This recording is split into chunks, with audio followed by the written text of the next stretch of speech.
சாதாரண விவசாய குடும்பங்க. அந்த விவசாய குடும்பத்தில் கடைக்குட்டியாக ஒருத்தர் பிறக்கிறாருங்க. கடைசி பிள்ளைங்கிறதுனால எல்லாரும் தூக்கி தூக்கி கொஞ்சி செல்லமாக வளர்க்குறாங்க. சரியாக அவருக்கு திருமண வயதும் வந்தது.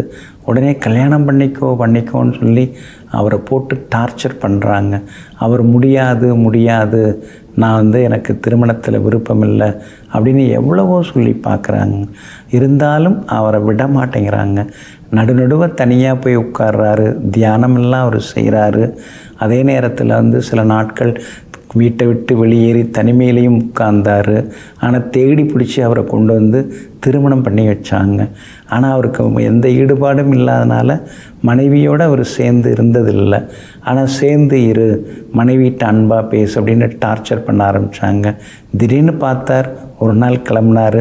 அவர் அங்கங்கே சுற்றிட்டு நேராக இமயமலைக்கு போயிட்டார். அங்கே போய் உட்காந்துட்டார். அப்படி இமயமலைக்கு போன சுவாமிகள் பேர் தான் குகை பெருமாள் சுவாமிகள் அப்படின்னு அந்த மகானுடைய பேர். ஏன்னா இங்கே தொந்தரவு தாங்க முடியல, காணாமல் போயிடுவோம் அப்படின்னு சொல்லிட்டு கிளம்பிட்டாங்க. வட இந்தியாவில் பல ஊர்களுக்கு சென்று பல கோவில்களுக்கெல்லாம் சென்று விட்டு கடைசியாக இமயமலையில் போய் உட்காந்துட்டாங்க. 23 வருடங்கள் இமயமலையில் உட்கார்ந்து கடுமையான தவம். அங்கே இருக்கக்கூடிய சன்னியாசிகள், யோகிகள், தவசிகள் அவங்கள்ட்டெல்லாம் சில சம்பாஷணைகள், அதாவது பேச்சுவார்த்தைகள், சில விவாதங்கள், சில கருத்துக்கள் அவங்கள்ட்ட தெரிஞ்சுக்கிறது, வேதத்தை புரிஞ்சுக்கிறது, தியானத்தில் ஒரு உச்சநிலையை உயர்நிலையை அடையிறதுன்னு அத்தனை வருஷங்கள் அங்கே உட்காந்து நிறைய தவம் செய்து எல்லாத்தையும் கற்றுக்கிட்டாங்க. அதுக்கு அடுத்தது நேராக கிளம்பி வராங்க. எங்கே வராங்க? பழனி மலைக்கு வராங்க. அங்கே இருக்கக்கூடிய ஸ்ரீ முருகப்பெருமானை நினைத்து உருகி உருகி உருகி தவம் இருக்கிறாங்க. அங்கே இருக்கக்கூடிய சித்தர்கள்லாம் இவரை பார்த்து ஆச்சரியப்படுறாங்க. இவ்வளவு அருமையான மனிதராக இவர் இருக்கிறாரே, பணிவாக இருக்காரே, பண்பாக இருக்காரே, பல விஷயங்களை தெரிஞ்சு வச்சுருக்கிறாரே, ஆனால் எல்லாத்தையும் தெரிஞ்சு வச்சுருந்தா கூட தலக்கணம் இல்லாமல் இருக்கிறாரே அப்படின்னு சொல்லிட்டு அந்த பழனி மலையை சுற்றி இருக்கக்கூடிய மகான்கள், யோகிகள் அவங்களாம் இவரை ஆசீர்வதிக்க ஆரம்பித்தாங்க. இவர்கிட்ட பல சந்தேகங்களை கேட்டு தெரிஞ்சுக்கிட்டாங்க. அது மாதிரி பழனி மலையில் 12 வருடங்கள் உட்கார்ந்து கடுமையாக தவம் செய்தாங்க. அதுக்கு பிறகு நேராக கிளம்பி வராங்க. அர்த்தநாரி பாளையம், அதுதான் அவங்களுடைய சொந்த ஊர், அவர் பிறந்த ஊர். அதனால் அங்கே வரார். அங்கே உட்கார்ந்துடுறார். எல்லா நேரமும் உட்காந்து தவம்னு சொல்லி தவம் செய்துக்கிட்டே இருக்கார். கிட்டத்தட்ட அவருடைய கடைசி காலம் வரைக்கும், அதாவது பூரணமாகிற வரைக்குமே அங்கே தான் இருக்கிறார். அந்த ஊரில் கிட்டத்தட்ட கடைசி 10 வருஷம் அங்கே உட்காந்து தவம் செய்துக்கிட்டு போகிறவங்க வர்றவங்களுக்கெல்லாம் உதவி செய்து கொண்டு இருக்கிறார். அந்த குகை பெருமாள் சுவாமிகள் அப்படின்னு சொல்லி நாம் பார்த்தோம்னா அவங்களுக்கு அவ்வளோ சீக்கிரம் பசி எடுக்காது.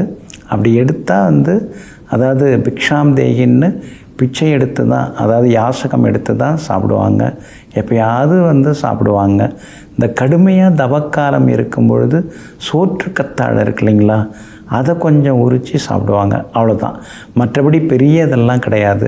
தன்னை தேடி வர்றவங்கள நோய்களை குணப்படுத்தினார், அவங்களுடைய மனநிலையை சமப்படுத்தினார், அவங்களுக்கு இருக்கக்கூடிய பிரச்சனைகளை சீர்படுத்தினார்.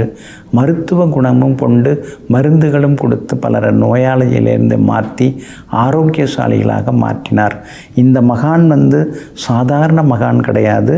இவங்க எப்பொழுதுமே ஆசீர்வாதம் கொடுத்துக்கிட்டே இருந்தாங்க. தன்னை தேடி வர்றவங்களுக்கு ஆசீர்வாதம் கொடுத்துக்கிட்டே இருந்தாங்க. இவங்கள்ட்ட ஆசீர்வாதம் வாங்கிட்டாலே அவங்களுக்கு அடுத்தடுத்து நல்லதெல்லாமே நடக்குங்க. அப்படிப்பட்ட ஸ்ரீ குகை பெருமாள் சுவாமிகள் கடுமையாக கடைசி 22 நாட்கள் ஆகாரம் இல்லாமல் கடுமையாக தவம் செய்தாங்க. இருந்தாலும் பழனிசாமி கவுண்டர் அப்படிங்கிறவங்க கம்பு, கேழ்வரகு கூழெல்லாம் கொடுத்தாங்க. கொஞ்சம்தான், அதை பார்த்துட்டு மீண்டும் தவம் இருந்தாங்க. 1956ஆம் ஆண்டு இந்த மகான் பரிபூரணமானாங்க. அதாவது பங்குனி மாதத்தில் திருவோண நட்சத்திரம்தான் இந்த மகானுடைய குரு பூஜை நாளாக இருக்குதுங்க. இவருடைய ஜீவ சமாதியில் போய் உட்கார்ந்தோம்னா நல்லது நடக்கும், குடும்பத்தில் சந்தோஷம் வரும், கர்ம வினைகள் முக்கியமாக நீங்கும். அந்த கர்ம வினையை நீங்கினாலே, அந்த தோஷங்கள் நீங்கினாலே மனசில் சந்தோஷம், காசு, பணம், குடும்ப வாழ்க்கையெல்லாம் நல்லா இருக்குங்க. அப்படிப்பட்ட ஸ்ரீ குகை பெருமாள் சுவாமிகள் எங்கே இருக்காங்கன்னா ரெட்டியார் மடம் அப்படின்னு ஒரு ஊர் இருக்குது, கிராமம். அதுலேருந்து 2 கிலோமீட்டர் தூரத்தில் அர்த்தநாரிப்பாளையம் அப்படிங்கிற ஊர் வருது. ஊருக்கு தெற்கே 2 கிலோமீட்டர் தூரத்தில் ஆற்றங்கரையில் இந்த மகானுடைய ஜீவசமாதி அமைஞ்சிருக்குதுங்க. அதனால் ஸ்ரீ குகை பெருமாள் சுவாமிகளுடைய ஜீவசமாதி சென்று தியானம் செய்வோம், அனைத்து நன்மைகளையும் பெறுவோம். நெஞ்சிற்கினியவர்களே, வியாழக்கிழமையாகிய இன்றைய நாள் யோகிகள், தவசிகள், சித்தர்கள், மகான்களின் நல்லாசியால் வெற்றி திருநாளாக அமையட்டும். மீண்டும் நாளை காலை சந்திப்போம். நன்றியுடன் உங்கள் ஜோதிட முனைவர் KP வித்யாதரன். வணக்கம்.